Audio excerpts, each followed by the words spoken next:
Earth was quiet when the news arrived.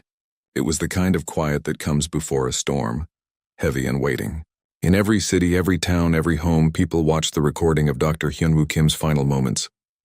They watched over and over, unable to look away. Hana Song sat in her small apartment staring at the screen. Her older sister had been on that ship. Her sister, who had always wanted to help people, who had studied for years to become a trauma nurse, who had been so excited about the mission to save the Velrans. The screen showed the burning ship one more time. Hana reached out and turned it off. Her hands were shaking, but not from sadness anymore. Something else was rising inside her. Something cold and sharp. She was not alone in this feeling. Across Earth, millions felt the same way.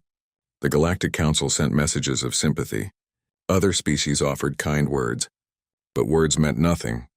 The Krath had murdered unarmed doctors and nurses, and the galaxy was only offering sympathy. Deep beneath the surface of Mars, in a facility that did not appear on any public maps, Admiral Sungjin Ro stood in a command center. Around him, hundreds of officers watched screens showing ship movements, weapon systems, and military readiness reports. This place had existed in secret for decades. When humanity joined the Galactic Council 30 years ago, they had made a difficult decision. The galaxy was peaceful, or so it seemed. Wars were rare. Most species had given up their military forces, trusting in council law to protect them. But humans knew better. They had spent thousands of years fighting each other. They understood that peace only lasted when good people had the strength to defend it. So they showed the galaxy their hospitals and research centers. They showed their humanitarian ships and peaceful colonies. They did not show the galaxy this: hidden shipyards in the asteroid belt, training facilities on the moons of Jupiter, weapons research stations in the outer solar system, an entire military force, modern and powerful, waiting in the shadows. Admiral Ro received the final confirmation he had been waiting for. Commander Jiwon Park and her crew had arrived safely. She was in the medical bay now, being treated for injuries, but she had brought back the full data recordings of the attack. He played the recording one more time. He watched the Krath ships deliberately target the hospital ship. He watched them ignore all surrender signals. He watched them laugh at Commander Park's appeal to galactic law. He watched 200 of his people die for the crime of being healers. The Admiral closed the file and opened another. This one was marked with red letters, Protocol Valkyrie. It was the plan they had hoped never to use. He entered his authorization code. Around the solar system, hidden bases began to wake up. In the asteroid belt, massive doors slid open. Warships that had been built in secret began to move. They were sleek and dark, covered in stealth plating that made them nearly invisible. Their weapons were based on human designs, tested in the wars of old Earth. On Europa, training facilities that had been listed as research stations opened their true doors. Soldiers emerged, men and women who had trained their entire lives for a war they hoped would never come. They were experts in tactics that most species had forgotten centuries ago. Colonel Bora Kang walked through the barracks, watching her soldiers prepare. She was a veteran of the last conflicts on Earth before humanity unified. She knew what war truly meant. She had seen its cost, and she had spent 30 years teaching others how to fight, just in case this day came. A young soldier approached her, nervous but determined. "Colonel, is it true? Are we really going to fight?" Bora looked at the soldier. She saw fear there, but also resolve. Yes, the Krath made a mistake. They thought we had forgotten how to be warriors. They attacked our healers because they believed we were weak. We are going to show them the truth. At a military recruitment center in Seoul, Hana Song stood in line. She had made her decision. Her sister had died trying to heal. Hana would make sure that sacrifice meant something. When she reached the desk, the recruiter looked at her information. "You have medical training," the recruiter said. "We need combat medics. People who can fight and heal. Are you prepared for that?" Hana thought of her sister's smile, her gentle hands, her endless compassion. "Yes," she said. "I am ready." She was one of thousands who volunteered that week. The recruiting centers were overwhelmed. Young and old, civilians and veterans, they all came with the same purpose. Some wanted revenge, some wanted justice. All of them wanted to ensure it never happened again. In a secret hangar on the far side of the moon, Captain Min Ho-yoon climbed into the cockpit of an experimental fighter. The ship was called Wraith 1, and it represented decades of quiet research. It could move faster than anything in known space.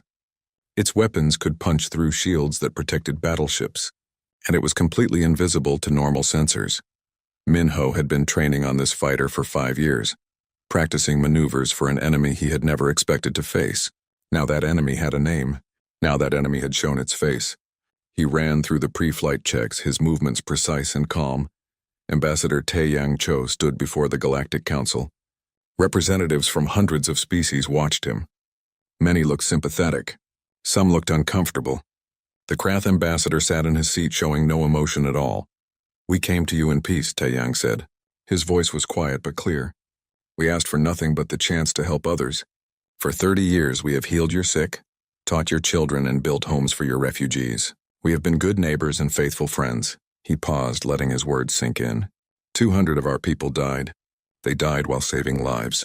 They died unarmed, asking only for the protection that galactic law promises to all medical personnel. The Krath murdered them, and you offer us sympathy. The chamber was silent.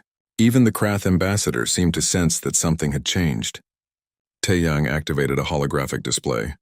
It showed the massacre in brutal detail. Every delegate watched. No one looked away. "You call us peaceful," Taeyang continued. "You call us weak. You think we have forgotten how to fight. You are wrong. We chose peace because we understood the cost of war. We chose healing because we had seen enough death. But do not mistake our choice for inability." He looked directly at the Krath ambassador. "You attacked our healers. Now you will meet our soldiers. We offered you mercy. You chose violence. We will give you what you asked for." The ambassador turned and left the chamber. Behind him, delegates erupted in argument. Some species supported humanity's right to defend itself. Others worried about what Earth's military might mean for the balance of power. The Krath ambassador sent an urgent message to his emperor. Emperor Vex of the Krath read the message and laughed. "Let them come," he told his generals. "These soft mammals think they can threaten us. We have conquered 40 worlds. We have destroyed species stronger than these weak humans. Let them send their toy soldiers. We will crush them and take Earth as a prize." His generals agreed. The Krath had never lost a war. Their military was feared across the galaxy. They had ships, weapons, and soldiers that had been perfected over centuries of conquest. What did they have to fear from a species known only for their hospitals? They did not know what was coming.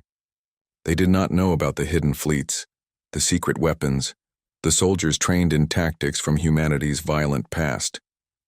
They did not know that humans had studied war like an art form, that they had written books about strategy, that they had spent thousands of years learning every possible way to defeat an enemy. Admiral Rowe stood on the bridge of the Earth ship Retribution. It was the flagship of the fleet, a massive dreadnought bristling with weapons. Around him, 500 warships prepared for departure. They had names like Vengeance, Reckoning, and Justice. But the most important ship bore the name Serenity's Hope, rebuilt as a symbol. "All ships report ready," his second officer announced. Rowe looked at the star map showing Krath territory. "Send a message to all commands. Protocol Valkyrie is now active. We are no longer the healers of the galaxy. We are its guardians, and we will show them why you never ever attack someone who chooses peace." The fleet jumped to faster than light speed. They moved as one. A dark wave of ships heading toward Krath space. Behind them, Earth transformed.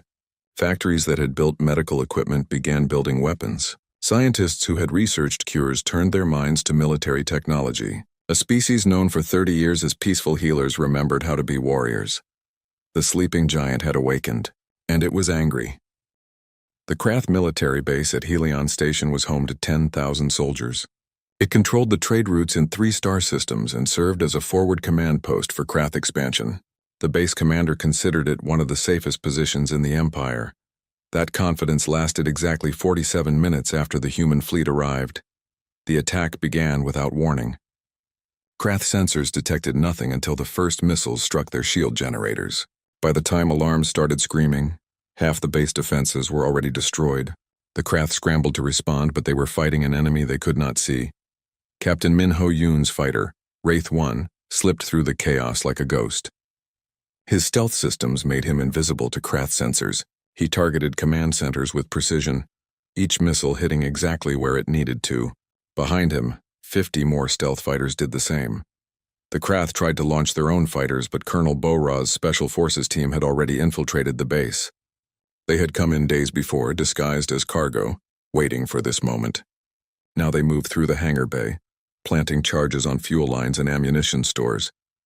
A Krath soldier spotted Bora's team and raised his weapon. He never got the chance to fire. 3 silent shots from the darkness and he fell. The humans moved on, their faces covered, their movements efficient. They had trained for years for operations like this. The base commander tried to organize a defense. He shouted orders, called for reinforcements, and activated every weapon system still working. But he was fighting blind. The human attack came from everywhere and nowhere. Every time his forces tried to counter, they found empty space. Every time they thought they had a target, it vanished. 47 minutes after the first shot, the base fell silent. The Krath soldiers who survived surrendered. They were treated well, given medical care, and allowed to contact their families. The humans followed strict rules. They fought soldiers, not civilians. They destroyed military targets, not homes. This was war, but it was war with honor. News of the attack spread through Krath space like fire. The humans had struck deep into their territory and won without losing a single ship. Emperor Vex was furious. He called his generals together and demanded explanations. "How did this happen?" he roared. "You told me they were weak. You told me they knew nothing of war."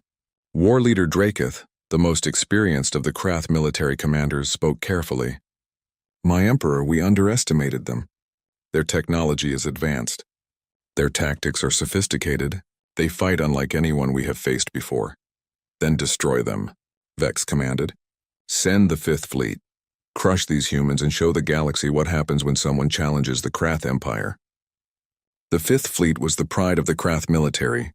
20 battle cruisers, each one capable of destroying planets. They had conquered 6 species and never lost a battle. Their commander was confident as they jumped toward human positions. That confidence died in the Kilos Nebula. Commander Jiwan Park waited there with 3 human dreadnoughts. She had studied the Krath fleet patterns. She knew their tactics, their formations, their standard responses, and she knew how to beat them. The Krath fleet entered the nebula in their standard attack formation, shields forward, weapons charged. They expected the humans to run or try to negotiate. Instead, Jiwan did something unexpected. She sent a message. "This is Commander Park of the Earth Defense Fleet. You are in violation of galactic law. You murdered unarmed medical personnel. Surrender now, and you will be treated fairly according to prisoner rights. Refuse and we will show you no mercy." The Krath commander laughed and opened fire. His 20 battle cruisers unleashed a storm of weapons. But the human ships were not where they appeared to be. The nebula interfered with sensors and the humans used that. By the time the Krath realized their mistake, it was too late. The 3 human dreadnoughts split up and used tactics from ancient Earth naval warfare.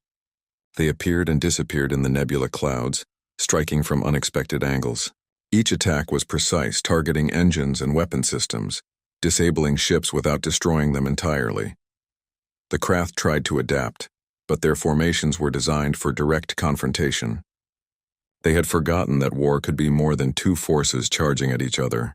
The humans used the environment, used psychology, used every advantage they could find. When the battle ended, 15 Krath battlecruisers were disabled and drifting.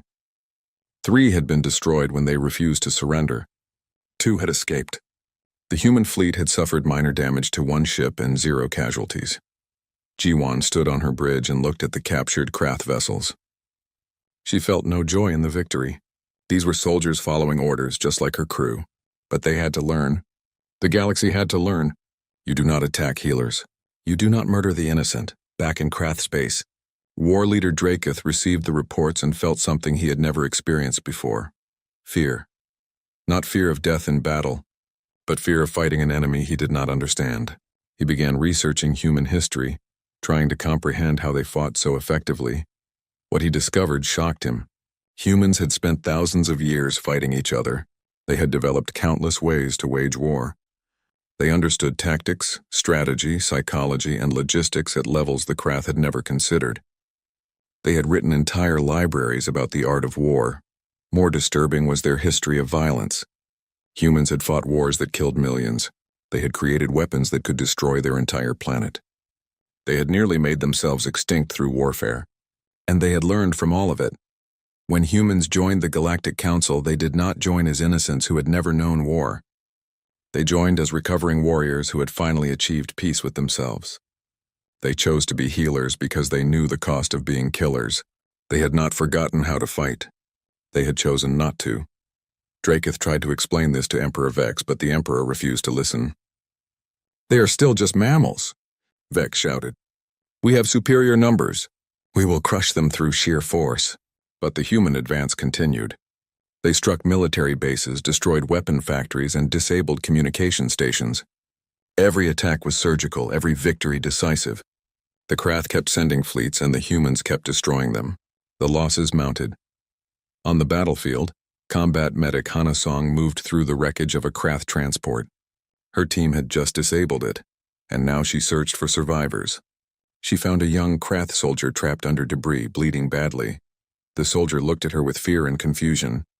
"You are going to kill me," he said in broken English. Hana pulled out her medical supplies.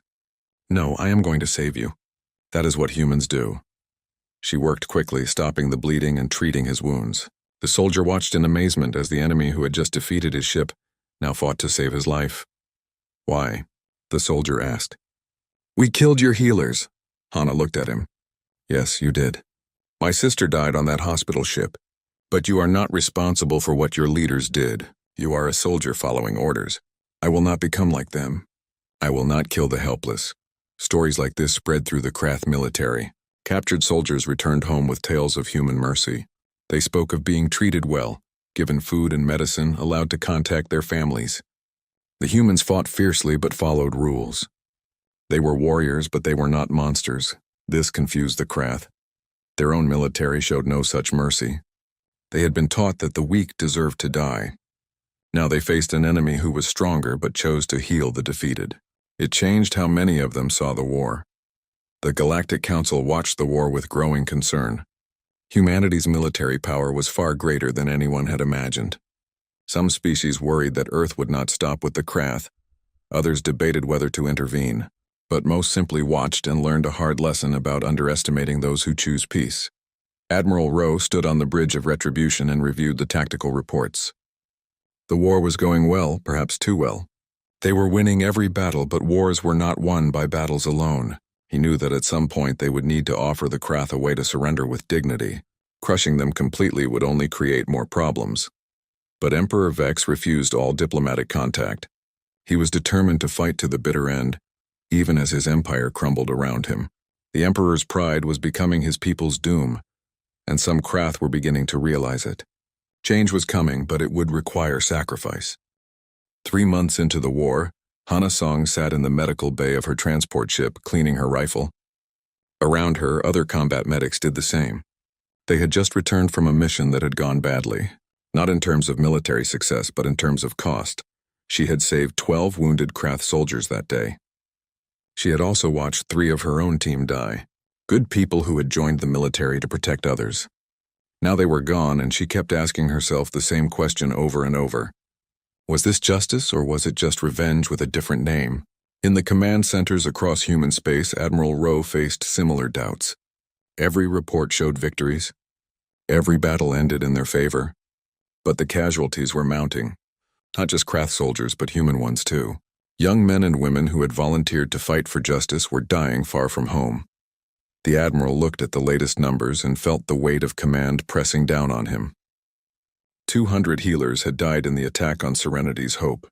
Since then, over 1,000 human soldiers had died fighting this war. At what point did the price become too high? The Galactic Council grew more nervous each day. Several species sent ambassadors to Earth, asking about human intentions. They praised Earth's restraint in only targeting military objectives, but they worried about what would happen after the Krath were defeated. Earth now had the most powerful military in the galaxy. What would they do with that power?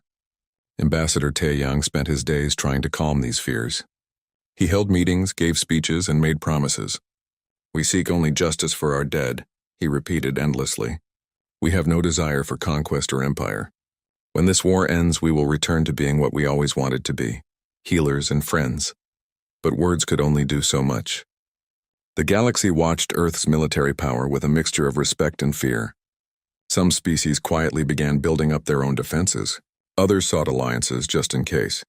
The balance of power in the galaxy had shifted, and no one was sure what that meant for the future. Meanwhile, in Krath space, the Empire was falling apart. Emperor Vex refused to admit defeat, but his generals could see the truth. They were losing badly. Every fleet they sent came back destroyed or captured. Every base they fortified fell to human tactics they could not counter. War leader Draketh stood before a holographic map showing Krath territory. Red zones marked areas lost to humans. Yellow zones showed places under threat. Only a handful of green zones remained. The capital world, the Emperor's throne world, sat in the center of the shrinking empire like a final target. Vex entered the war room, and all the generals bowed. The Emperor looked older now, worn down by months of defeats. But his pride remained unbroken. "Status report," he demanded. Draketh spoke carefully. "My Emperor, the humans continue to advance. We have lost control of the outer systems. Our military strength is at 40% of what it was when the war began. I must respectfully recommend that we seek terms of surrender." The Emperor's face turned dark with rage. "Surrender? The Krath Empire does not surrender. We are the strongest species in the galaxy." "We were," Draketh said quietly. "But the humans have shown us that strength is not just about weapons and numbers. They understand warfare in ways we never considered. My Emperor, continuing this fight will destroy our entire species." Vex struck Draketh across the face. "You are a coward!" "I will find generals with courage." He turned to the others. "Activate Project Omega. If we cannot win, then we will make sure the humans pay a price they cannot afford." The generals looked at each other nervously. Project Omega was their ultimate weapon, a device capable of destroying entire star systems. It had been built as a deterrent, never meant to be used. Using it now would be genocide on a massive scale. Draketh felt something break inside him. His entire life he had served the Empire with honor. He had believed in Krath's superiority and their right to rule. But now he saw clearly. His Emperor was willing to destroy innocent worlds rather than admit defeat. This was not strength. This was madness. That night, Draketh did something he never thought possible. He sent a coded message to Admiral Rowe. It contained complete information about Project Omega, its location, its capabilities, and how to disable it. He also included deployment schedules for the remaining Krath military forces. The message ended with simple words. "I was wrong. We were wrong. Please stop this war before my Emperor destroys us all. I will face whatever judgment you deem appropriate for my crimes." Rowe received the message and immediately called Colonel Bo-Ra Kang. "We have intelligence on a doomsday weapon. If the Krath use it, millions will die. Billions, maybe. I need your team to disable it." Bo-Ra looked at the mission parameters. The weapon was deep in Krath territory, heavily guarded and on a countdown timer. It was a suicide mission. She knew it. Her team knew it. But they also knew what would happen if they failed. "We will get it done, sir," she said simply. The mission launched within hours. Bo-Ra's team consisted of 12 of the best Special Forces soldiers humanity had. They traveled in a stealth transport, slipping past Krath patrols using the intelligence Draketh had provided. The closer they got to the target, the heavier the defenses became. They landed on the moon where the weapon was hidden. The facility was carved into the rock, protected by shields and automated defenses. Bo-Ra led her team through the outer perimeter, moving fast and quiet. They lost 2 soldiers to the automated defenses before reaching the main entrance. Inside, Krath soldiers fought desperately to stop them. The humans pushed forward, taking casualties but never stopping. They had to reach the weapon. Nothing else mattered. Another 3 soldiers fell in the corridors. Then 2 more at the main chamber entrance. Bo-Ra and her remaining 4 soldiers entered the chamber. The doomsday device sat in the center, a massive sphere of exotic matter held in a containment field. It was counting down. They had 17 minutes to disable it. The team spread out, working on different systems.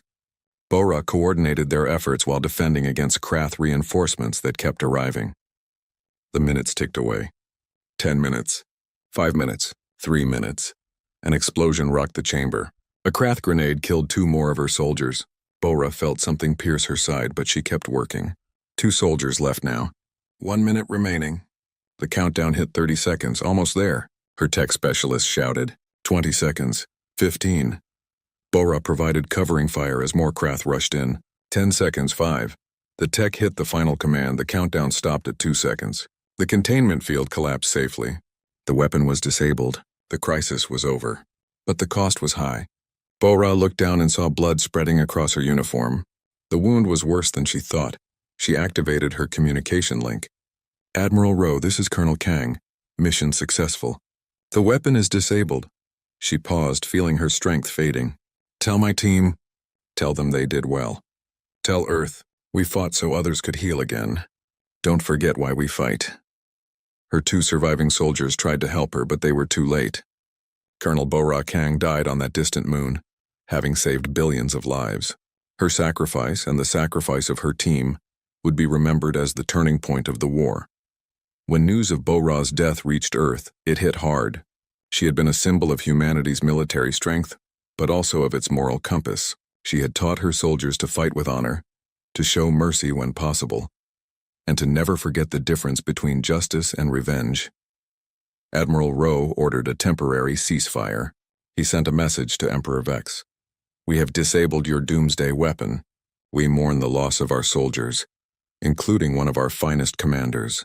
This war has cost both our peoples too much. I am offering you one chance to surrender with honor. Accept it, or we will have no choice but to finish this. Vex's response was predictable. He refused and retreated to his throne world, calling for a final stand.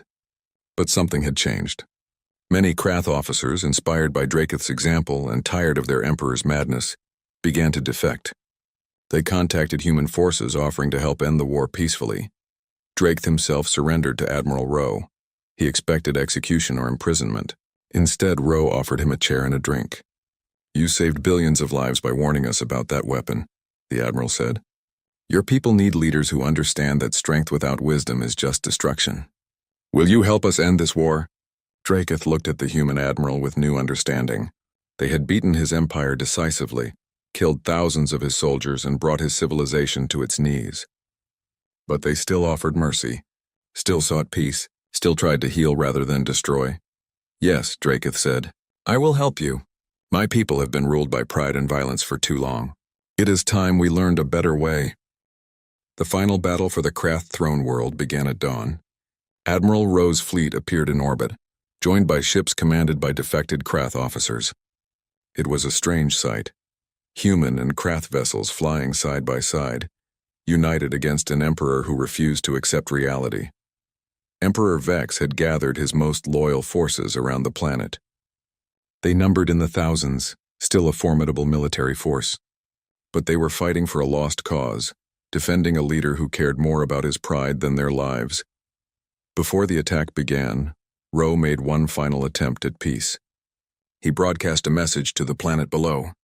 This is Admiral Sung Jin Rowe of Earth. Emperor Vex, your empire has fallen. Your generals have abandoned you. Your people want peace. Surrender now, and you will be treated with the dignity you denied our healers. No more of your soldiers need to die today. Vex's response came through audio only. His voice was weak but defiant. I am the Emperor of the Krath. I do not surrender to inferior species. If you want my throne, come and take it. The Admiral sighed. He had hoped it would not come to this. He gave the order to attack. The battle was swift and one-sided. Krath ships loyal to Vex fought bravely, but they were outnumbered and outmatched. Many surrendered quickly when they realized the fight was hopeless. Human Marines, supported by Draketh's defectors, landed on the planet and moved toward the Imperial Palace. They met resistance from Vex's personal guard, soldiers who had sworn to die before abandoning their emperor. The humans tried to minimize casualties, but some guards refused to surrender. Inside the palace, Vex sat on his throne, alone except for a handful of guards. He knew the end was coming. He could hear the sounds of fighting getting closer. In his final moments, he understood that he had destroyed his own empire through pride and stubbornness. But even then, he could not bring himself to admit defeat. The throne room doors burst open. Human Marines entered, weapons ready. They found the Emperor sitting calmly as if he had been expecting them. A single guard stood beside him, weapon lowered. Emperor Vex, the Marine commander said, you are under arrest for war crimes, including the murder of unarmed medical personnel. Surrender peacefully and you will be granted a fair trial. Vex laughed bitterly. A trial? By whose authority? You are nothing but primitives from a backward world. He reached for a weapon at his side. The Marines reacted instantly. 3 shots, precise and final. Emperor Vex fell from his throne and did not rise again. His last guard dropped his weapon and surrendered without a fight. The war was over. News of the Emperor's death spread quickly. Across Krath space, military forces surrendered. The fighting stopped. After 4 months of war, silence fell over the battlefield. But for humanity, the hard work was just beginning. The Galactic Council expected Earth to occupy Krath worlds and demand reparations. Some species prepared for humanity to establish an empire of their own. Everyone waited to see what the victorious humans would do with their power.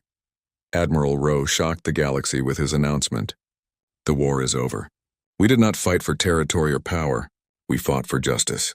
Now that justice has been served, we will do what we always intended to do. We will help the Krath rebuild. Within days, hospital ships began arriving in Krath space. The same type of vessel that had been destroyed now came to offer aid. They brought medicine, food, and doctors to treat the wounded. Among those ships was a new vessel named Serenity's Legacy, built to honor those who had died. Hana Song volunteered to serve on Serenity's Legacy. Her first mission took her to a Krath civilian hospital that had been damaged in the fighting. She walked through the wards, treating wounded Krath soldiers and civilians alike. A young Krath soldier watched her work, confusion clear on his face. "Why are you here?" he asked. "Your people destroyed our fleet. You killed our emperor. Why do you now heal us?" Hana finished bandaging his wound before answering. "My sister died on a hospital ship your military destroyed. She was a healer, one of the best I ever knew. If I spend my life seeking revenge, then her death meant nothing.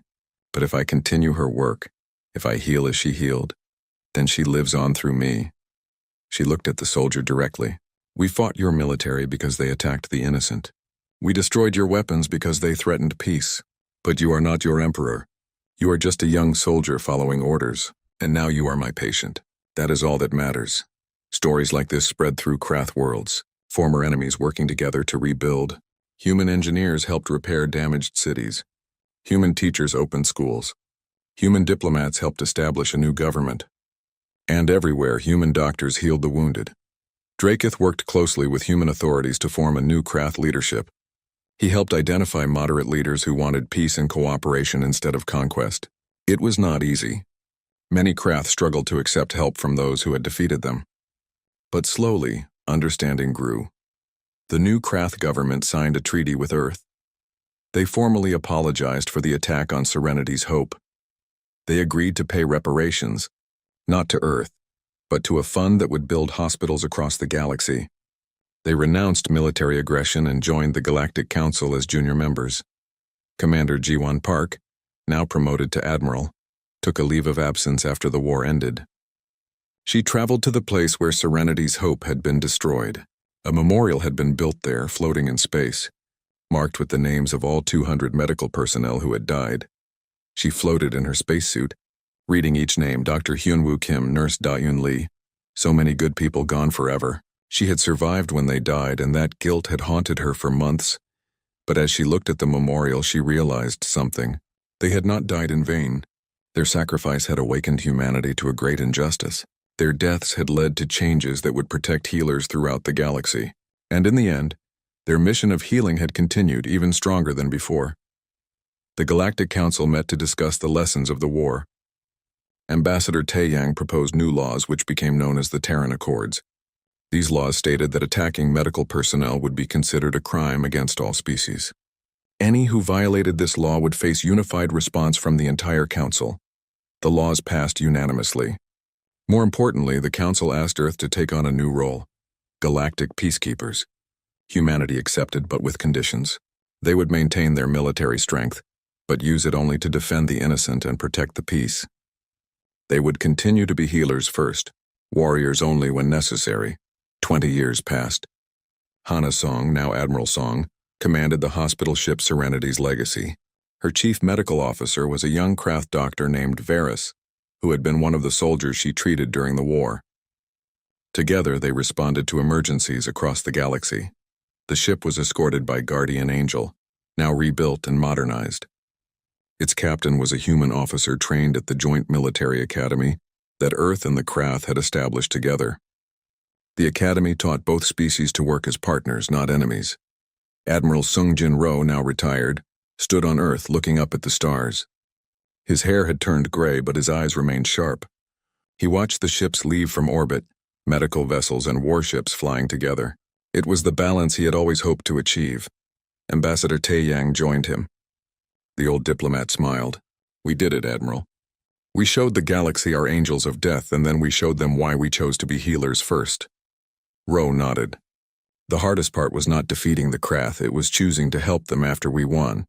Mercy after victory is the most difficult thing a warrior can do, but it is also the most important." In a classroom on the Krath homeworld, a teacher told students about the war. She spoke of Emperor Vex's pride and how it destroyed their empire. She spoke of war leader Dracoth's courage in admitting he was wrong. And she spoke of the humans who showed them that true strength includes knowing when to show mercy. A young Krath student raised her hand. "Teacher, why did the humans stop? They could have conquered us all." The teacher smiled. "Because they understood something we had forgotten. War is not about proving you are the strongest. It is about protecting what matters." They fought to defend the innocent and to ensure justice. Once that was done, they returned to what they truly valued: healing, building, and helping others. Across the galaxy, monuments stood in memory of those who died on Serenity's Hope. Each one carried the same inscription: "They came in peace to heal the sick. They died protecting the innocent. We honor them by choosing the path they showed us, that the strongest warrior is one who can put down their weapons and help a fallen enemy rise." A new distress call came from a distant colony. Disease had broken out and thousands needed help. Serenity's legacy received the call and immediately changed course. Admiral Hana Song stood on her bridge and gave the order to proceed at maximum speed. The ship was escorted by both human and Krath warships, flying in perfect formation. Guardian Angel led the way, its commander ready to protect the healers at any cost. Behind them, dozens more ships followed, medical vessels from many species all responding to the same call for help. This was humanity's gift to the galaxy. Not just their skill at healing or their ability to fight, it was their understanding that both were necessary. That peace required the willingness to defend it. The hospital ship floated quietly in the darkness of space. Its white hull reflected the distant stars, and the red cross painted on its side glowed softly under the emergency lights. Inside, Dr. Hyunwoo Kim moved quickly through the medical bay, his footsteps echoing on the metal floor. The ship was called Serenity's Hope, and it carried 200 doctors, nurses, and medical staff. They had traveled for 3 weeks to reach this remote colony, responding to a desperate call for help. A plague was killing thousands of Velrans, a peaceful alien species with blue skin and large, gentle eyes. Hyunwoo stopped at bed 47. A young Velran child lay there, breathing weakly. Her mother sat beside her, holding her small hand. The mother looked up at Hyunwoo with hope and fear mixed in her eyes. "Doctor, will she live?" the mother asked in broken English. Hyunwoo checked the monitors. The numbers were not good, but they were better than yesterday. He smiled gently. "She is fighting. We are fighting with her. Don't give up." Nurse Dayun Lee appeared at his side with a tray of medicine. She had been working for 16 hours straight, but her hands were steady as she prepared the injection. This was what humans did best. When others were dying, humans came to heal. For 30 years, since humanity joined the Galactic Council, they had built this reputation. Earth sent doctors to plagues, engineers to disasters, and teachers to struggling colonies. Other species had stronger warriors or faster ships, but humans understood suffering in a way others did not. They had experienced so much of it in their own history. Outside the medical bay, Commander Jiwon Park stood on the bridge of the Guardian Angel, a small military ship assigned to protect Serenity's Hope. She stared at the radar screen with growing concern. 3 dots had appeared at the edge of sensor range 10 minutes ago. Now there were 7. Now 12. "Dr. Kim," she called over the communication link. "We have unknown ships approaching. I recommend immediate evacuation." Hyunwoo's voice came back calm but firm. "Commander, I have 30 patients in surgery right now. If we move them, they die. How much time do we have?" Jiwon looked at the approaching ships. Their formation was aggressive, weapons ready. 20 minutes, maybe less. "Then we have 20 minutes, Hyunwoo said. "Keep us safe, Commander. We trust you." The communication ended. Jiwon felt a weight settle on her shoulders. Her small frigate carried only basic weapons. It was designed to chase away pirates, not fight a fleet. But she had her orders, and more importantly, she had her duty. The approaching ships revealed themselves as they came closer. They belonged to the Krath Empire, a powerful military force that controlled dozens of star systems. The Krath believed in strength above all else. They saw weakness as a disease that needed to be removed from the galaxy. The lead Krath ship opened a communication channel. A harsh voice spoke in the common language. "Human vessel, you are interfering with natural selection. These Velrans are weak. They deserve to die. Leave now or be destroyed." Ji-won felt anger rise in her chest, but she kept her voice professional. "This is Commander Park of the Earth vessel Guardian Angel. We are conducting a medical mission under Galactic Council authorization. Attacking medical personnel is a war crime under all known laws. I request you withdraw immediately." The Krath commander laughed. It was a cruel sound. "Your laws mean nothing here, human. Your species hides behind words and treaties. You have forgotten what real strength is. We will remind you." The Krath ships opened fire. G1's crew responded immediately, but they were badly outnumbered. Guardian Angel's shields flared bright as weapons struck them. She returned fire, her small cannons hitting one Krath ship hard enough to make it fall back. But 12 more took its place. The battle was hopeless, but Ji-won fought anyway. She had to buy time for the people on Serenity's Hope. Every second mattered. Every moment could save another life.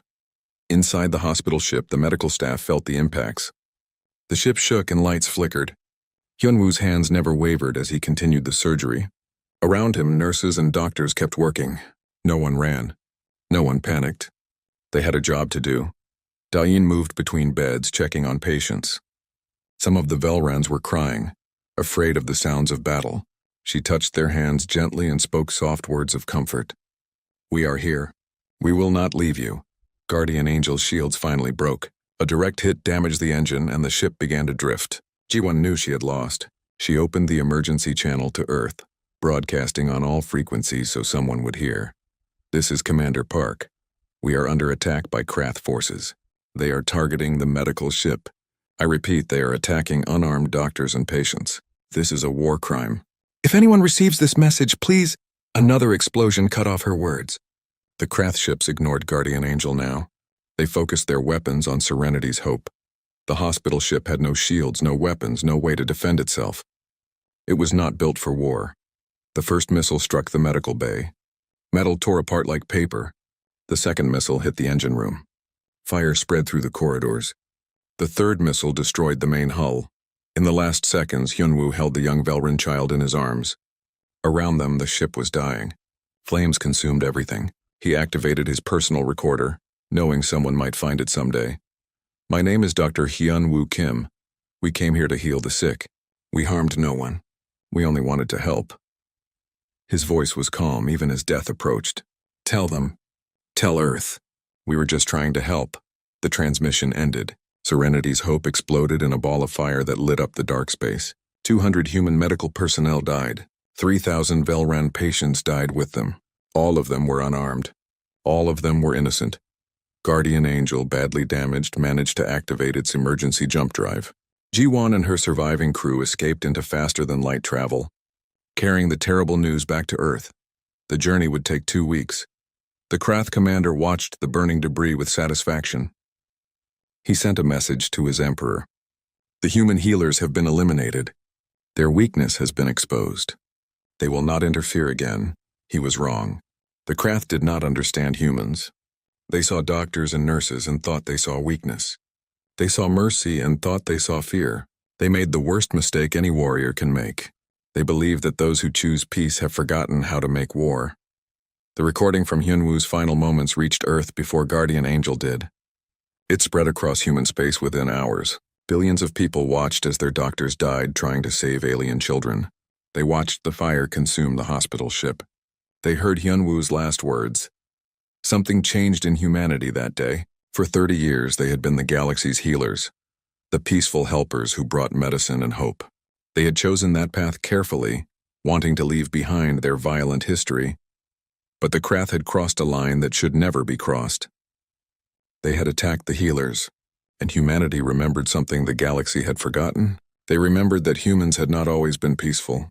They remembered that peace was a choice, not a weakness, and they remembered exactly how to make war. In the cold darkness of space, the wreckage of Serenity's hope slowly drifted apart. Among the debris floated a single object, a child's toy that had belonged to the young Velrun girl. It spun slowly, catching the starlight, a silent reminder of all the innocent lives lost that day. The galaxy did not know it yet, but this moment would change everything.